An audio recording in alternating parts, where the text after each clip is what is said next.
तो force acting, topic क्या हमारा, force acting on a dielectric.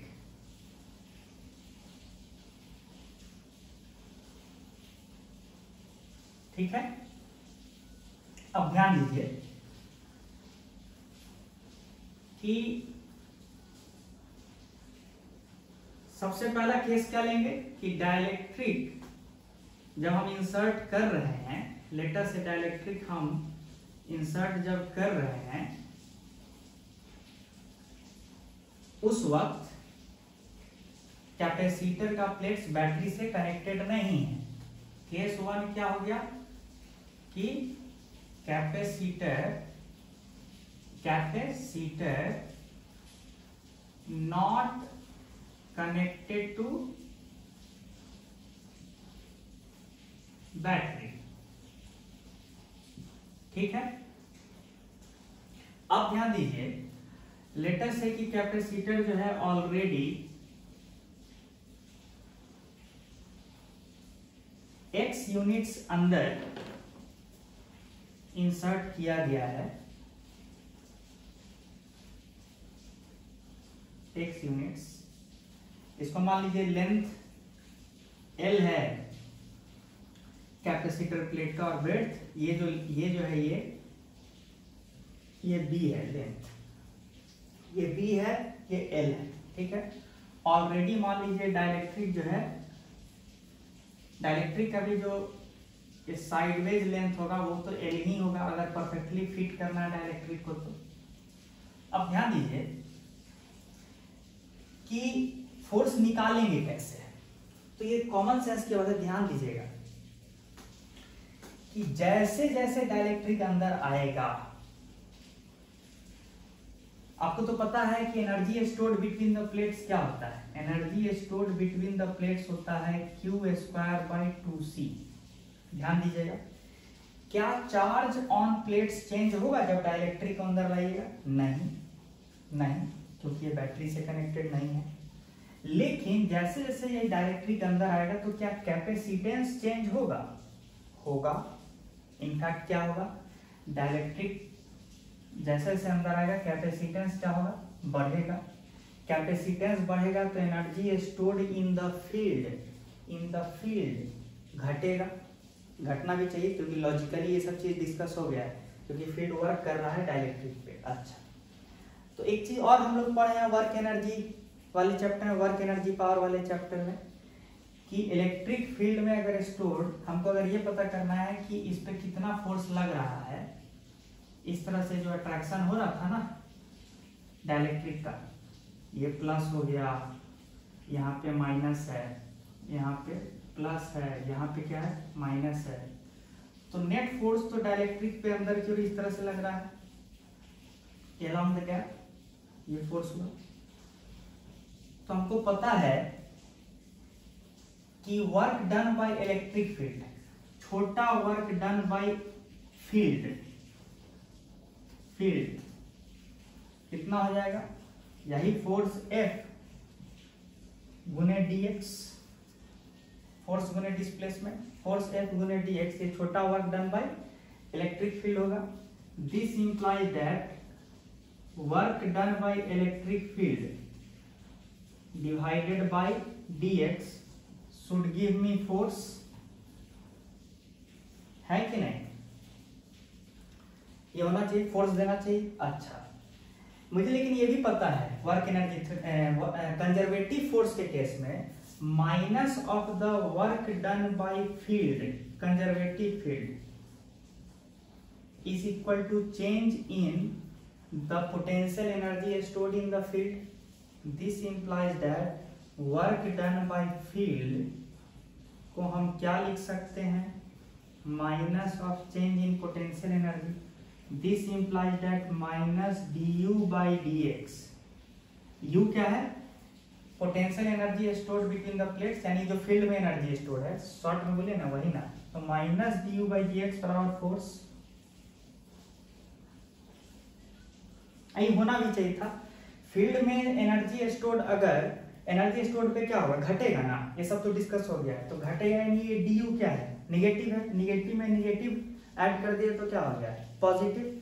यानी शॉर्ट में बोलिए ना, फोर्स तो पॉजिटिव आना था, तो और कितना आना था फोर्स, जिस रेट से फील्ड वर्क कर रहा है, जिस रेट से फील्ड वर्क कर रहा है with respect to change, with respect to displacement, dw/dx gives force. ये एकदम बेसिक से दिखा रहे हैं, एकदम work done by field, force गुने डिस्प्लेसमेंट, तो small work done by field divided by small displacement should give force. लेकिन वर्क एनर्जी थ्योरम में हम जानते हैं कि कंजर्वेटिव फोर्स या कंजर्वेटिव फील्ड जो वर्क करता है वो क्या होता है, minus of change in potential energy. तो ये फॉर्मूला आया। तो अब मेरा अगला काम क्या होना चाहिए, पोटेंशियल एनर्जी का एक्सप्रेशन लिखना as a function of x और उसको डिफरेंशिएट करना विथ रेस्पेक्ट टू एक्स। चलिए करते हैं, यहाँ तक एकदम क्लियर होना चाहिए। चलिए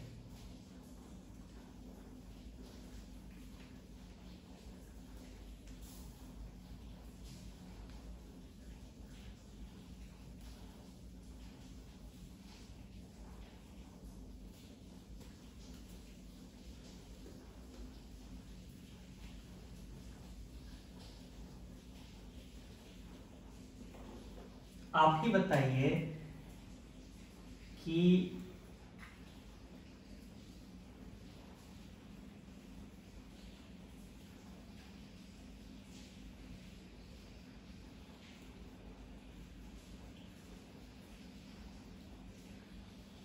ये L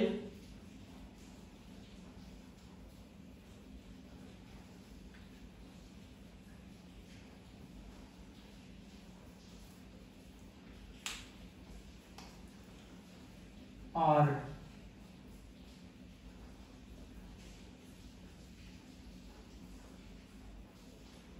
डाइलेक्ट्रिक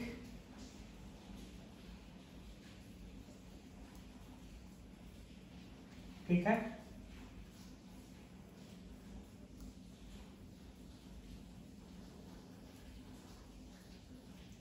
और ये लेंथ L था,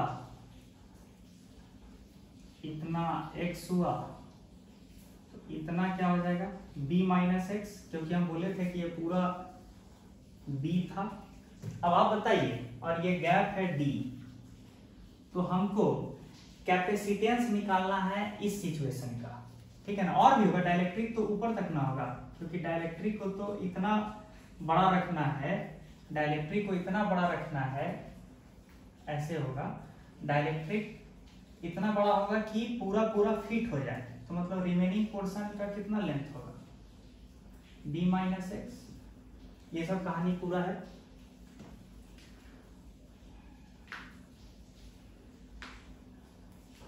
ठीक है, ये सिचुएशन है, ये सिचुएशन है, ऐसे समझिए।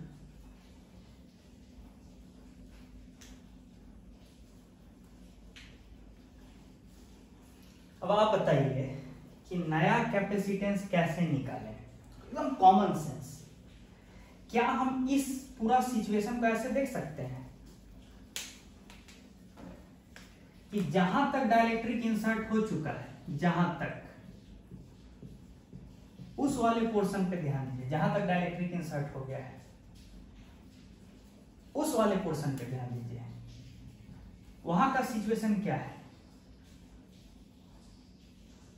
ये रहा x, ये रहा डाइलेक्ट्रिक, ये रहा प्लेट, ठीक है।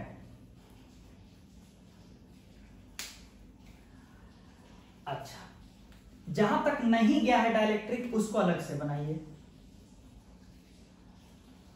ये रहा b माइनस एक्स, ये रहा b माइनस एक्स।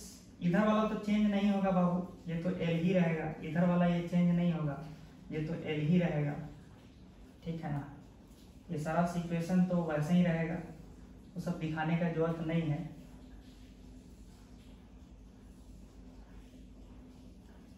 ध्यान दीजिए, हम इसको दो भाग में बांट दिए। यहां रहा डाइलेक्ट्रिक यहाँ तो डाइलेक्ट्रिक नहीं है, सॉरी, यहाँ तो डाइलेक्ट्रिक नहीं है, यहाँ तो बस प्लेट्स है।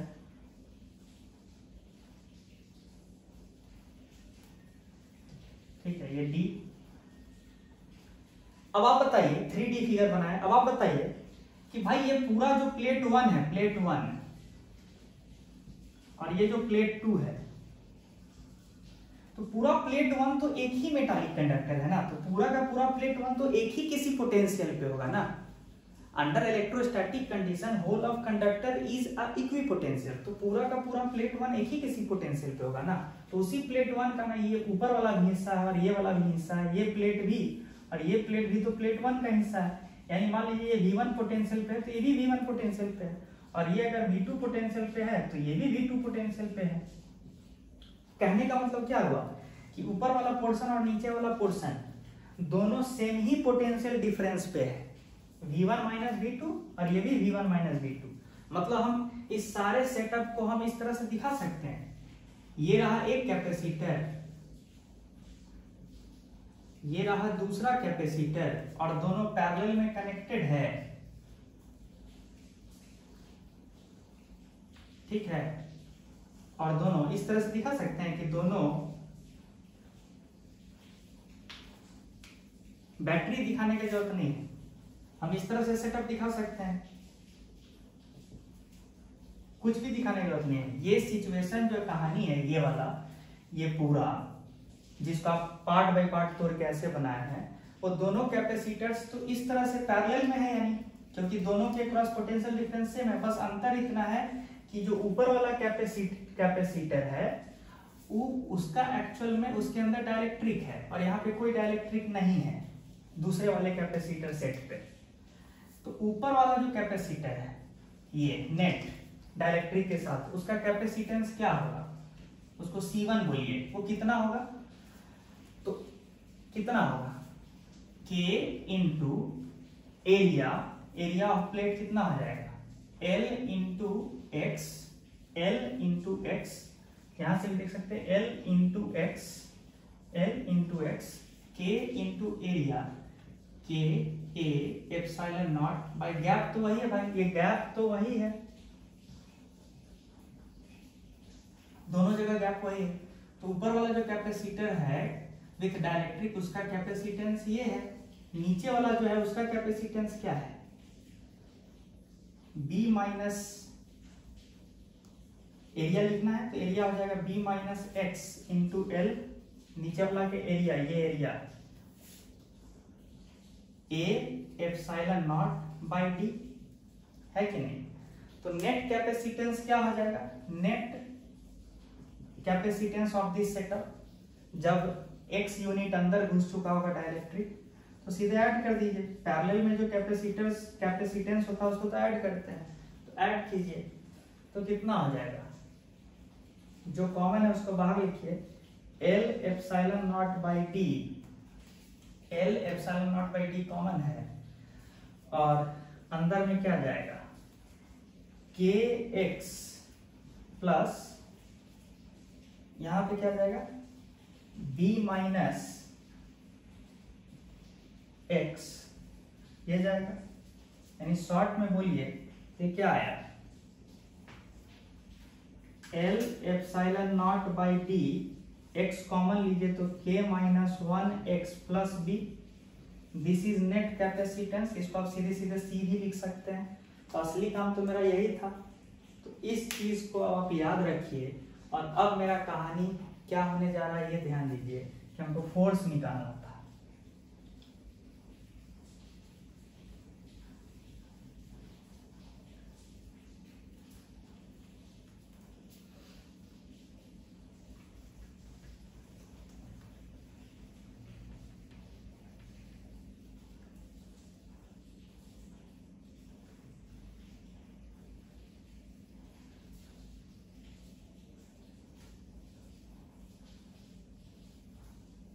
तो फोर्स कितना आएगा,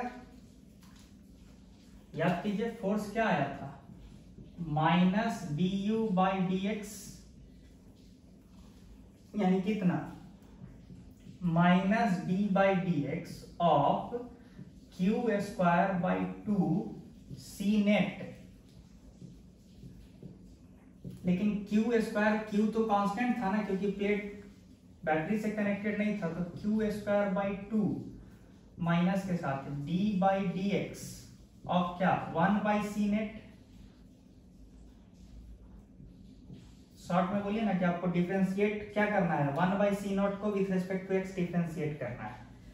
तो 1 बाई सी कीजिए, तो 1 बाई सी है क्या, 1 बाई सी नेट क्या है, उल्टा कर दीजिए, D by L epsilon not be plus K minus 1 x,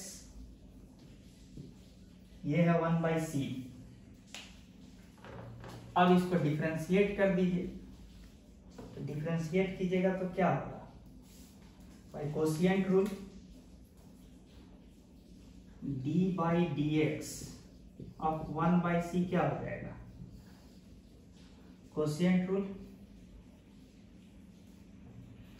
देखिए d by L epsilon naught तो बाहर रख लीजिए, d by L epsilon naught बाहर रखिए, इसको डिफरेंशिएट एक्चुअल में करना है तो क्या हो जाएगा, b plus K minus 1 x का स्क्वायर,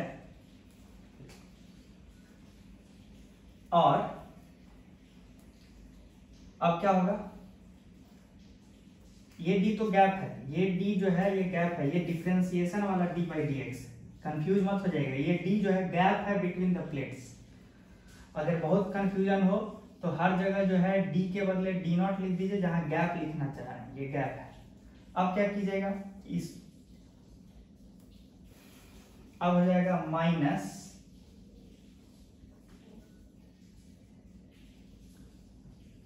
के माइनस 1, ये हो जाएगा डिफरेंशिएशन, ध्यान दीजिए, differentiation with respect to X of 1 by C, यही ना होगा, कोशिएंट रूल लगाइए ना आपको दिख जाएगा। तो आपको लेकिन क्या चाहिए था, माइनस ये वाला चीज पूरा तो लिख देते हैं, तो फोर्स कितना आ जाएगा, माइनस और माइनस मिलके plus capital Q square,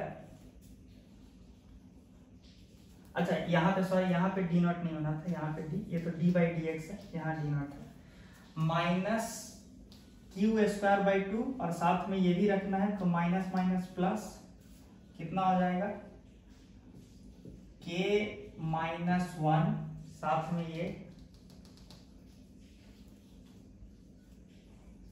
D naught by L epsilon not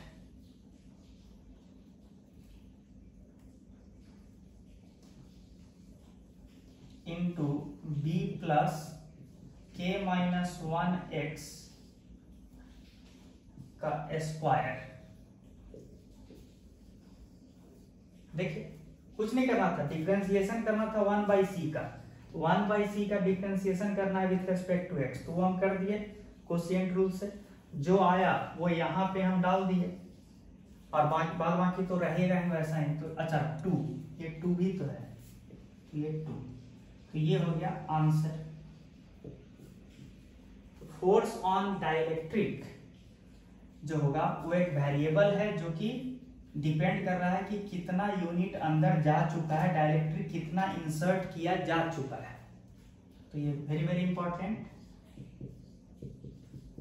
अब अगला सवाल उठता है कि अगर बैटरी से कनेक्ट किए होते कैपेसिटर प्लेट्स को तब कितना फोर्स लगा होता, तो वो भी देखते हैं।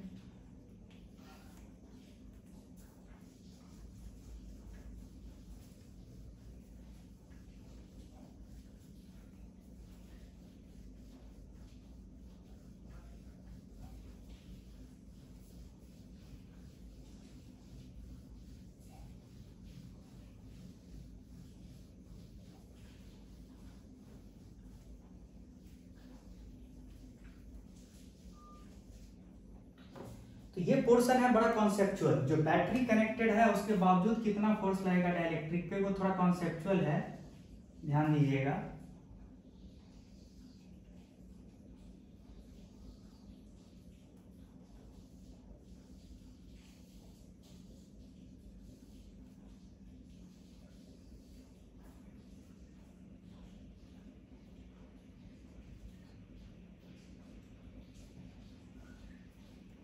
और बस 2D फिगर अब बना रहे हैं। मान लीजिए dielectric already x unit insert किया जा चुका है, ठीक है। तब क्या करें, यहां पे भी आप ध्यान दीजिए, यहां पे एक गलती मत कीजिएगा, बस यहां पे एक गलती बस मत कीजिएगा कि यहां पे क्या करता है लोग कि वही चीज याद रखता है, minus du by D x, वही फॉर्मूला जो पिछला हुआ कि minus du by D x is equal to force acting on dielectric. इस स्टेटमेंट में यहां गलती है, क्यों है सो देखिए स्मॉल वर्क डन बाय, अब ऐसे समझिए, यहां प्लस होगा, यहां माइनस होगा, ये अट्रैक्ट करेगा, नेट फोर्स इधर लगेगा, नो डाउट। तो small work done by capacitor on dielectric, C यानी कि ये जो फील्ड है, फील्ड आप ऐसे लिख सकते हैं, small work done by field on dielectric, कितना हो जाएगा, ये जो फोर्स है इनके स्मॉल डिस्प्लेसमेंट dx जो होता जाएगा डाइलेक्ट्रिक का। तो इसका मतलब है कि फोर्स जो होगा work done by field on dielectric divided by dx, dw by dx, इस तरह से होगा। इस लॉजिक तक कोई दिक्कत नहीं है। दिक्कत यह है कि अब ये गलती से ये मत बोल दीजिए कि work done by field on dielectric जो होगा minus of the change in potential energy of the field, ऐसा नहीं। क्यों? क्योंकि यहां एक चीज और हो रहा है,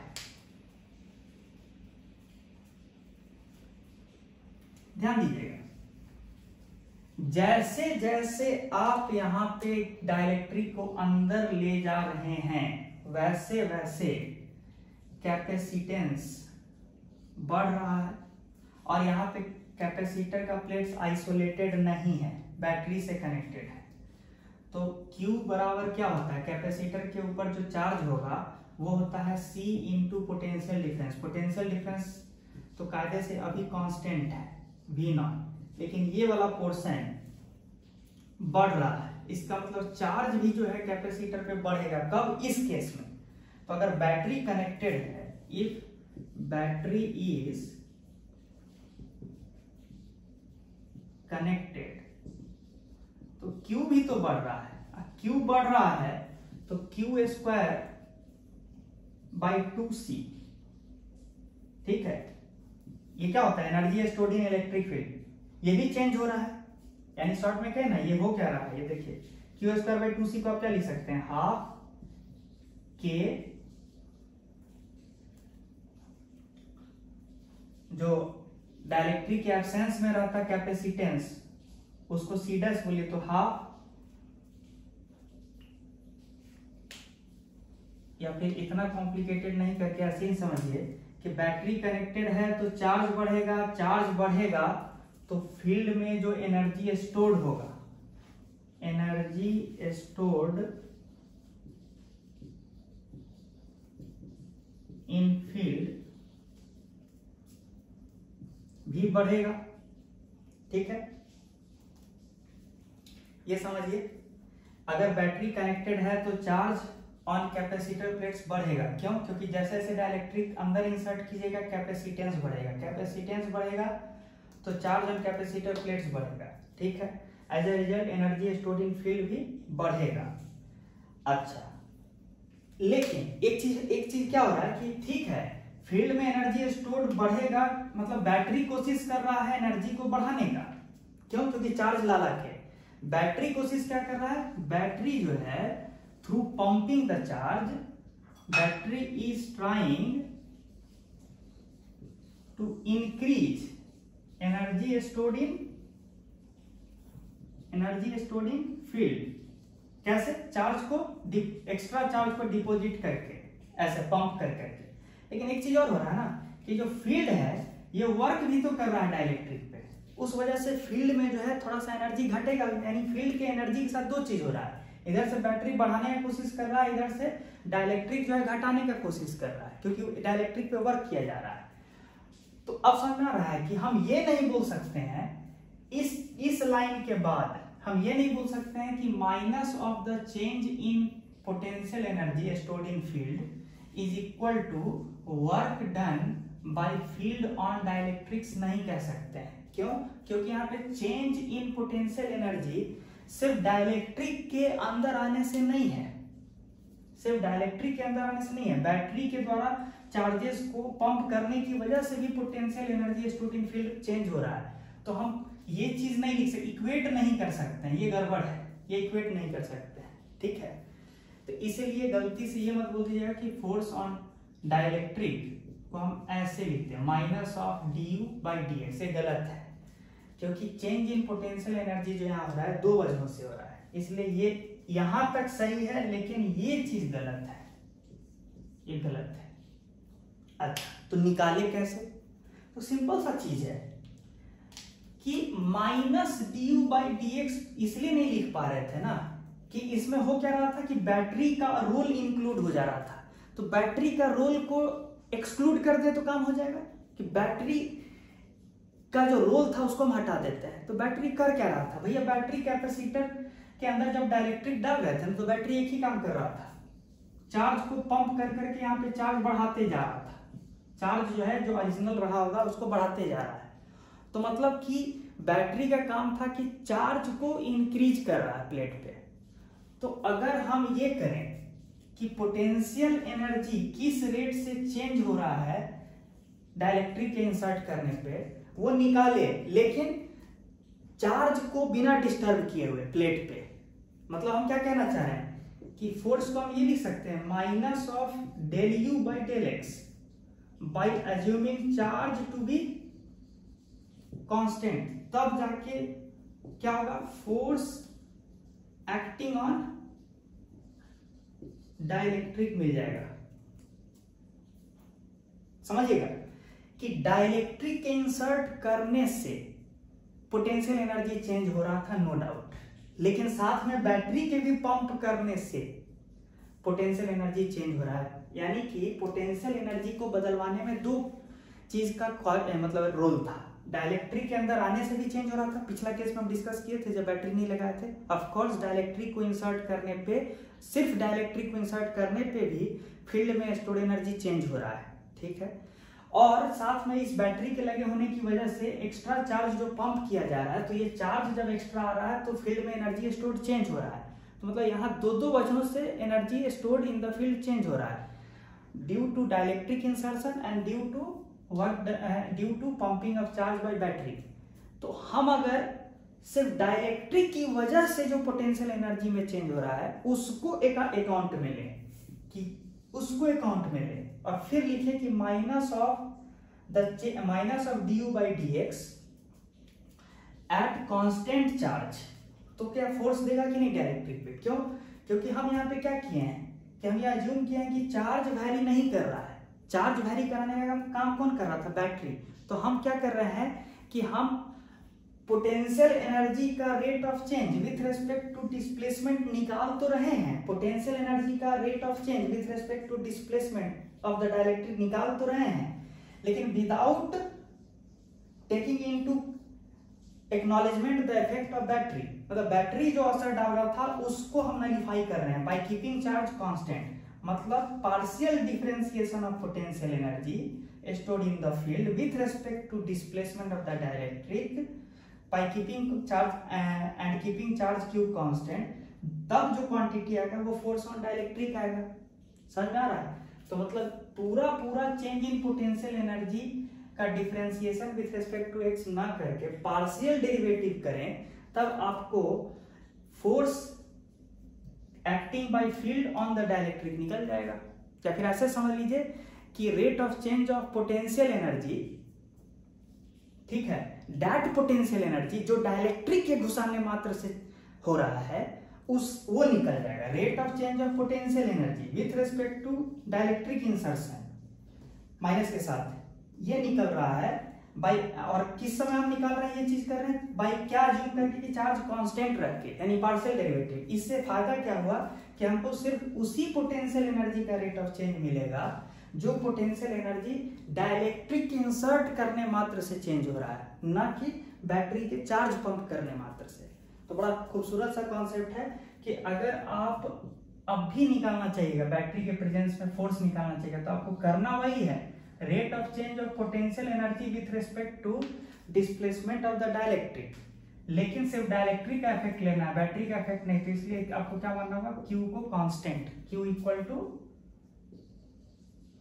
कांस्टेंट। अच्छा, तो तब आंसर क्या होगा, तब आंसर क्या होगा?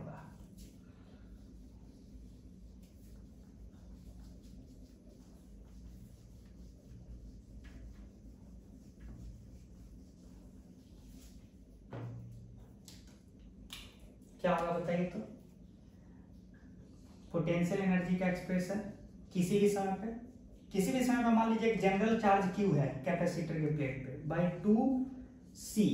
C क्या था, वही वाला एक्सप्रेशन जो आप डिराइव किए थे as a function of x, पिछला वाला, तो हम दोबारा नहीं लिखेंगे। Q square by 2C as a function of x, ठीक है, as a function of x, C as a function of x। और करना क्या है, minus of del you by del X, यानी partial derivative with respect to x and keeping charge constant. मतलब charge को हम कांस्टेंट मान के सिर्फ कैपेसिटर में जो बदलाव हो रहा है, कैपेसिटेंस में जो बदलाव हो रहा है, उसका डेरिवेटिव तब यानी करना होगा ना। चार्ज Q को तो आप कांस्टेंट मान लिए हैं, तो Q स्क्वायर बाई 2 बाहर रहेगा माइनस के साथ, और डेरिवेटिव क्या कीजिएगा, पार्शियल डेरिवेटिव ऑफ क्या, 1 बाई कैपेसिटेंस जो कि फंक्शन ऑफ x है। तो पिछला बार भी तो यही किए थे, याद कीजिए। आप 1 बाई कैपेसिटेंस को तो डिफरेंशिएट किए थे, है ना। यानी कि ये हरकत करके आप किए क्या कि आप सिर्फ डाइलेक्ट्रिक के इंसर्ट होने मात्र से जो पोटेंशियल एनर्जी पे असर पड़ रहा है वो निकाल लिए हैं, ठीक है। डाइलेक्ट्रिक के अंदर जाने से कैपेसिटेंस बदलेगा, उसका इफेक्ट को आप निकाले हैं, ठीक है, ना कि आप ये बैटरी का इफेक्ट लिए हैं। बैटरी चार्ज को भी चेंज कर रहा होता, तो अगर कोई आदमी पूरा अगर du बाई dx किया होता मान लीजिए गलती से, तो उसको वो क्या कर देता, वो लिखता ये minus D by D x Q square by 2C, और C होगा फंक्शन ऑफ x। वो क्या करेगा, पहले क्यू स्क्वायर को कांस्टेंट रख के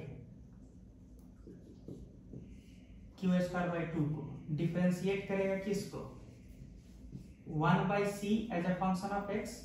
फिर क्या करेगा, प्लस अब 1 बाई CX को कांस्टेंट रख के, ये माइनस साइन भी है, और क्यू स्क्वायर को डिफरेंशिएट करेगा d by D X of Q square. तो भाई ऑफ कोर्स बैटरी के रहने से ये चार्ज भी तो चेंज हो ही रहा है। तो यहाँ पे जो पोटेंशियल एनर्जी या फिर एनर्जी स्टोर्ड इन फील्ड का variation with respect to x जब निकाले तो दो टर्म आया।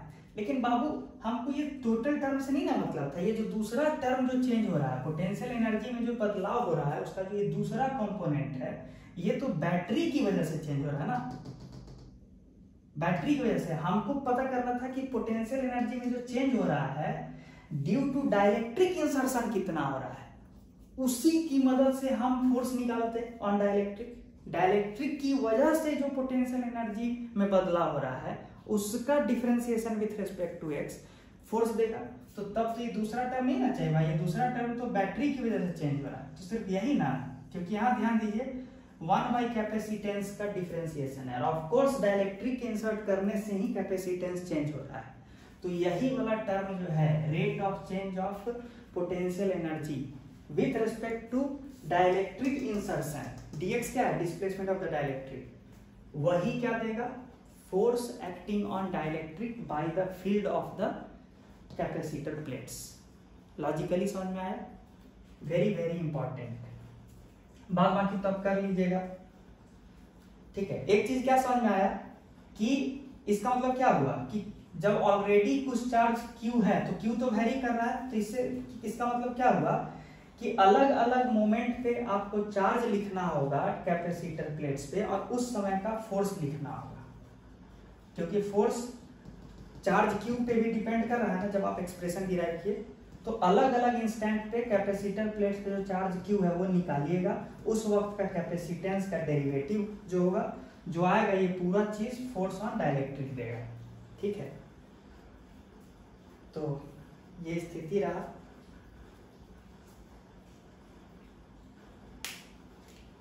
तो मेरे हिसाब से फोर्स एक्टिंग ऑन डाइलेक्ट्रिक वाला पॉइंट क्लियर होना चाहिए, वो वाला टॉपिक हम कंप्लीट किए। अब आखिरी टॉपिक की ओर बढ़ रहे हैं डाइलेक्ट्रिक्स का, कि अलग अलग कॉम्बिनेशन ऑफ डाइलेक्ट्रिक दिया रहेगा, K1 K2 मिक्स करके डाल दिए अंदर, K1 डाइलेक्ट्रिक फिर K2 स्लैब, ऐसे करके एक कॉम्बिनेशन ऑफ डाइलेक्ट्रिक्स इंसर्ट किया गया है कैपेसिटर प्लेट्स के बीच, तब जाके इक्विवेलेंट कैपेसिटेंस क्या होगा, इन चीज़ों पे अब चर्चा होगा।